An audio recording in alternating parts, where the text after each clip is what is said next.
Hello, welcome to today's keynote presentation, Boom or Bust, Will the COVID Spike Last? I'm Steve King, President and CEO of the American Pet Products Association. With me today is my colleague, Celeste M, President of the Pet Industry Distributors Association. Over the next 30 minutes or so, we'll look back at some of the remarkable changes that have taken place in our industry over the last year and what those implications are for 2021 and beyond. So Celeste, what changes did the pet industry experience as a result of the COVID-19 pandemic in 2020? Well, Steve, thank you very much. As we know, the pet industry went through a lot of changes since the beginning of the pandemic last year. And it really started, back in March when all our lives changed. And what happened was what we'd like to call emotional stockpiling. And our trust and security was shaken by COVID for all of us in many different ways. And the demand for pet food spiked during this time and consumption patterns changed. So people were buying differently. Really what they were doing was they were totally stockpiling. And as a result, the entire supply chain was disrupted. There were shortages and out of stock for pet food, toilet paper, meat, many other things. We all have those images still in our head of walking into the stores and seeing empty shelves. I don't think any of us will ever forget that. And pet supplies also dropped during this time, 20% in March and April. And the picture looked bleak for pet supplies from the non-consumables. And the first report that Package Facts put out said that this would continue through the end of the year. Thankfully, that did not happen. And even though things are better today, there's still spot shortages along the way. So as we kind of all started to settle, then we moved into May through the end of December for 2020. And now we moved into thoughtful stockpiling. And this was a difference where the shoppers, their migration and their habits all changed to convenience, perceived value, on the best way to go about with buying. Many things moved to buying online and having it shipped to your home, or buy online and pick up at the stores, which made many brick and mortar stores change how they were doing their business model. Demand was still up, but the emotional panic to the first couple months, luckily, had subsided. But the good news is that pet supplies flipped and really flipped, which was great. And people, because they were spending more time at their homes with their pets, started buying more accessories and treats. And as we know, there was many new pets acquired during the beginning of the pandemic. So beds and collars and leashes and toys, all of that also grew during this time. And there was unprecedented growth in the beginning of the fourth quarter last year, where all retail segments ordering more and were building inventory. So as we were mentioning, pet acquisition really changed last year as well too. There was real growth in the small animal, fish, and reptile, which was up 30%. Many people with the stimulus checks used that to go out and purchase pets for their families at home, which was great. And there was double-digit growth in this category, even with the fill rates down. So things were looking up, and then there was a lot of positive things. And Steve, do you want to talk about how this happened, what happened with dogs and cats during this time? Yeah, absolutely, Celeste. Contrary to what we all saw in the media, dog and cat adoptions were actually down in 2020 by about 27% over 2019. So we all saw the stories about shelters emptying out, and that was certainly true, but it was largely due to fewer intakes of animals. Shelters simply weren't getting the animals they normally would during the course of the year. And then there were more people that were fostering dogs and cats as they were working from home and had more time to care for foster pets. Now, it's important to note that shelters and rescues really account for just about a third of dog acquisitions and about 35% of cat acquisitions.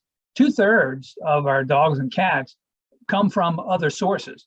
And the most prominent being families and friends. So for dogs, that's about a third, 32%, and for cats, a little less, about 28%. Breeders and pet stores, of course, are other sources of supply. And then stray animals and animals that simply wander in make up the remaining amount. So, even though adoptions from shelters and rescues were down, we do know that the total number of pets in households increased. There are more new pets out there. Our own APPA COVID Pulse study estimates that over 11 million households added a pet during COVID. The American Veterinary Medical Association indicated that veterinarians experienced a 50% increase in new pets per week from that March to August timeframe last year. And then Banfield Animal Hospitals, which run about 1,000 veterinary hospitals in 42 states, reported seeing 9.2 more juvenile dogs and 12.4% more juvenile cats in their clinics in 2020 versus 2019. So we know that there is a true increase in the number of pets and a lot of new pets that have been acquired. So let's turn to the size of the industry in 2020 to kind of give us a benchmark of where things stood at the end of the year. We estimate that the industry grew by about $6.5 billion in 2020, or 6.7%, which brought the total sales in the industry to $103.6 billion. And it's the first time that the U.S. pet market surpassed the $100 billion mark. It's a remarkable achievement. The increase was led by supplies, live animals, and over-the-counter medicines, which increased by about 15% on the year. Pet food and treats, which is the largest category, of course, of pet sales, increased by just under 10%. And then veterinary care and products sold by veterinarians rose about 7.2%. The only category that really saw a decline were non-veterinary services, things like grooming and boarding, dog walking, pet sitting, and the like, which declined substantially, about 21%. You may remember that many groomers were closed down during the early days of the pandemic. And then with travel curtailed for many pet owners, the need for boarding and other services suffered along the way. So, we really had a pretty remarkable year, even with those services being down. Let's take a look now at the challenges that manufacturers in the pet space faced during the course of 2020. And we'll start with domestic manufacturers. They face a number of challenges, not the least of which were the changes in consumers' consumption patterns, and of course, the increased demand. Manufacturers simply couldn't shift their production cycles quickly enough to meet demand. Production forecasting is really based on the historical ebb and flow of business over the course of the year. And COVID completely disrupted those patterns and really led to a spike in the demand practically overnight. So, on top of the consumption pattern changes that we faced, we also had COVID safety protocols that manufacturers had to institute to keep their workers safe during this time. So certainly things like worker separation, keeping them further apart on the factory floor, enhanced cleaning, which of course took time, slowing down machinery so that cleaning could take place, and so workers could be kept separate. You certainly had shift changes so that shifts didn't overlap, and so you wouldn't have a congregation of employees in the same place at the same time. And then you had increased usage of personal protective equipment and physical barriers that were actually erected to, again, keep workers safe. So all of those things had to be instituted early on during the pandemic to keep workers safe. We also faced worker shortages, and there were a number of different reasons for this, but not the least of which was the enhanced unemployment benefits that came with the CARES Act that was passed back in March of 2020. You may recall that was a $600 enhancement by the federal government on top of state unemployment benefits. And as such, there were simply fewer workers available where there were needs on the part of manufacturers to increase the workforce to handle the increased demand. You also had a situation where a lot of these manufacturers, and certainly distributors as well, were competing with employers like Amazon. So it made it hard to fill open positions. I read the other day that Amazon hired over 500,000 new employees worldwide last year. So you can imagine the pressures that put on the available workforce. So we're likely to see these shortages continue through this year. Just the other day, we had the passage of the most recent federal stimulus bill, and even though those benefits are lower, it still is an enhanced unemployment benefit of $300 a month. So we're likely to see continued challenges in finding enough workers. The final factor that domestic manufacturers faced during this period were spot shortages in a lot of the supplies that they need to produce finished product. It was everything from packaging.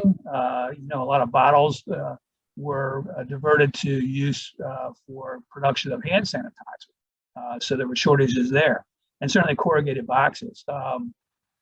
All those Amazon packages on people's doorsteps take corrugated, and so there were spot shortages in boxes available to ship product. And there were things like raw materials like resin, shortages there, as well as increased cost, and commodities like millet for birdseed. There were shortages in those products as well. According to the National Association of Manufacturers, raw material cost rose at the swiftest rate since 2008, so over a decade ago.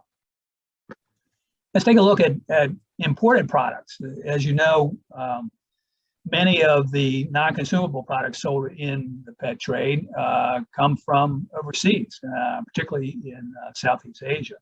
And there were, of course, supply chain challenges there, shortages and delays that really preceded those challenges here because they started as early as February last year. You may recall that China extended its Lunar New Year break while dealing with early outbreaks of COVID, and not only in Wuhan, but in many other Chinese cities and where many products are produced for the trade. Layer on top of that, the demand surge that we saw in May, and it really led to a lot of shortages in imported products during that time. And those challenges continued right through today. And a lot of it has to do with simply the infrastructure of getting products from China and other producers in Southeast Asia to the US and into stores in the US. There are fewer ships and containers available to ship those products. The price of containers has gone up dramatically. Containers before COVID could be acquired for $3,200 to $3,500 per 40-foot container. The price on that has tripled today. And then you have the situation on West Coast ports that are simply jammed with all the products that are coming in, not just for the pet trade, but for all other consumer goods. You can't get products unloaded and onto trucks in a timely manner. So previously, where you had a 60-day lead time, that's doubled now to 120 days in simply getting product from the port often to the retail store. So those supply chain disruptions that we've seen for the better part of a year now are likely to continue through 2021 and into the first part of 2022. According to National Association of Manufacturers, again, the backlog of orders soared to the highest level since April of 2004. And then inflation in the freight sector will continue to be an issue as well. So costs are going to continue to be high right through the summer and probably up until the fourth quarter, where we will probably start seeing some easing at that point. So the bottom line on production is that fill rates have been dramatically impacted and are not likely to improve in the short term. Next slide, Celeste, if you would. customer allocations are going to continue as well. So, at best, manufacturers are able to fulfill about 70 to 75% of the orders that they're getting, and we're likely to see that continue through the first part of the year as well. And then increased costs, as I mentioned before, for shipping and raw materials, ultimately will be passed along to the retailer. And the demand we know is up and will continue unabated for the foreseeable future. So with all that, Celeste, what's the impact of changing consumer demand on distributors and retailers? Well, obviously, Steve, as we're talking about here today, the entire supply chain was affected, and distributors too were affected by all of this. One of the things that my members shared with me was many of them had to increase their stocking levels more than they had done before to be able to buffer out of stock products, as well as the transportation delays that you were just addressing and having longer lead times. They've also talked about, as we know, that the fact that you couldn't do sales calls in person, these were curtailed because of the pandemic, and many had to move to Zoom, like we've all lived on, and phones. And with Zoom, while they could, maintain with their current customers, it did make it more difficult with new accounts to try to build a relationship over Zoom. That is a little more difficult. And also they found that it was harder to get retailers to look at new lines to place in their stores, because again, it's not the same where you're not able to show it to them in person. So that was a little more challenging. But the distributors, did continue to provide good retail support throughout this.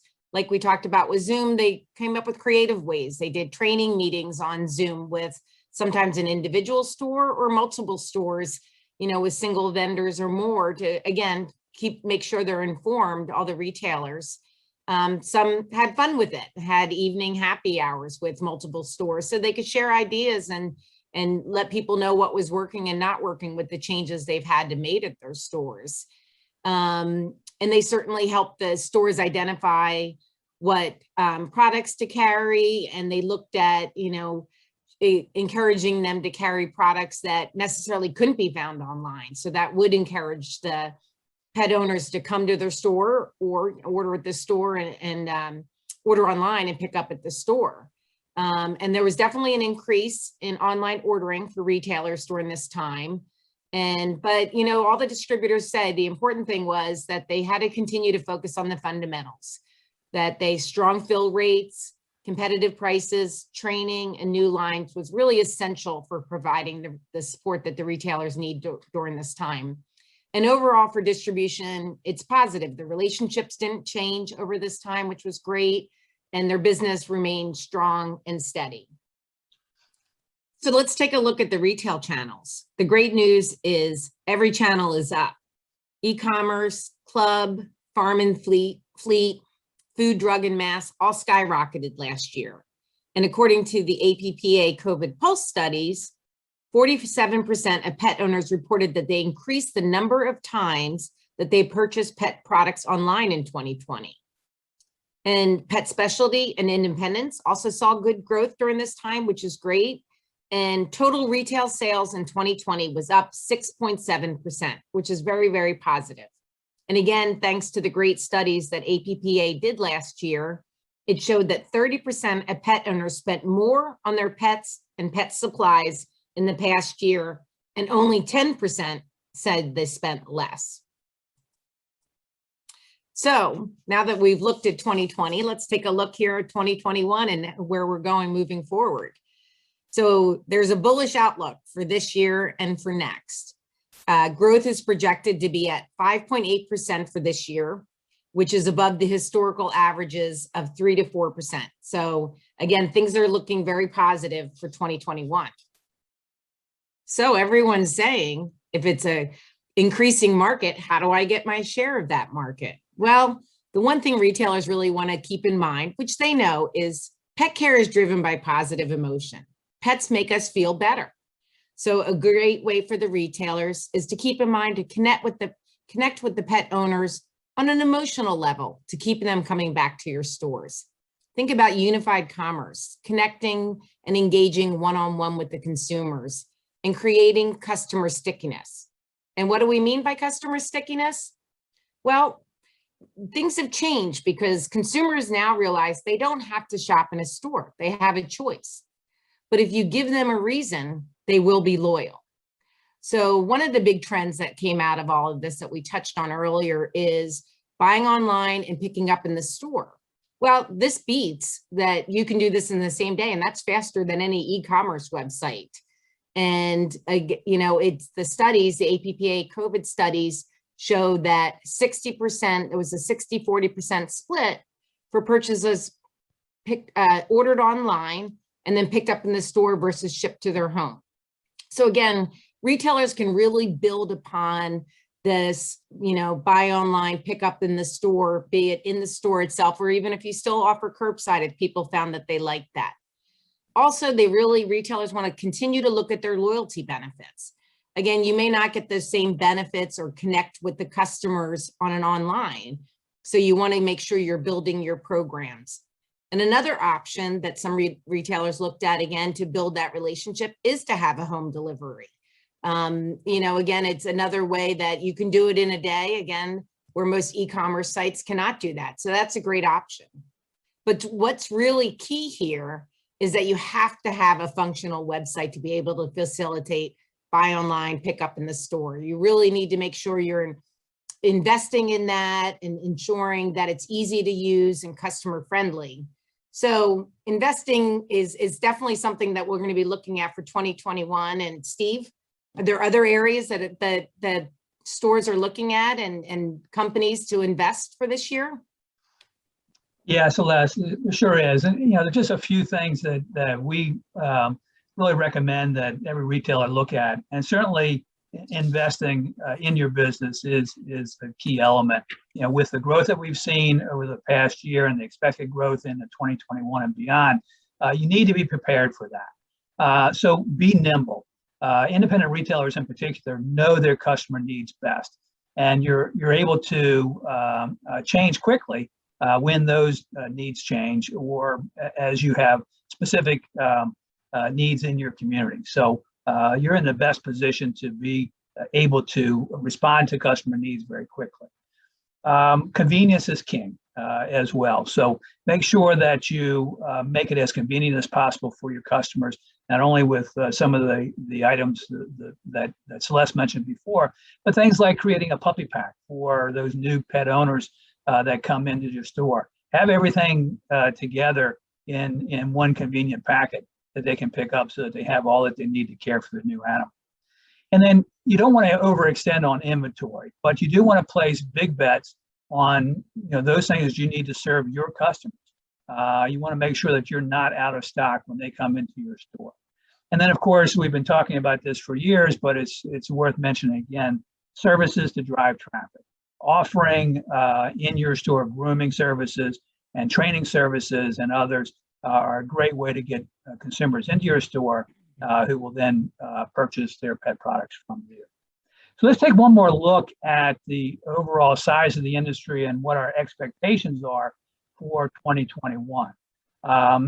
We are expecting above average growth in pet food and supplies at 5% and 6% respectively.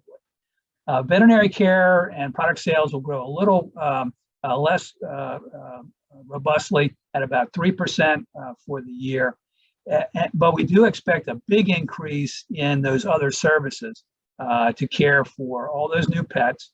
And as pet owners go back to their offices and kids go back to school and begin to travel again, places like boarding and daycare will rebound from from what was a pretty dismal 2020 for them. So our total estimated growth for the year is 5.8%, which is just under the 2020 growth rate and still well above historical averages. So, I think the best way to sum things up is it's a great time to be in the pet care community. Yes, it is, Steve. I agree with you. It is a great time to be in the pet care community, and we're so glad that we're all here together while we couldn't be in person, but through this great digital access for Global Pet Expo.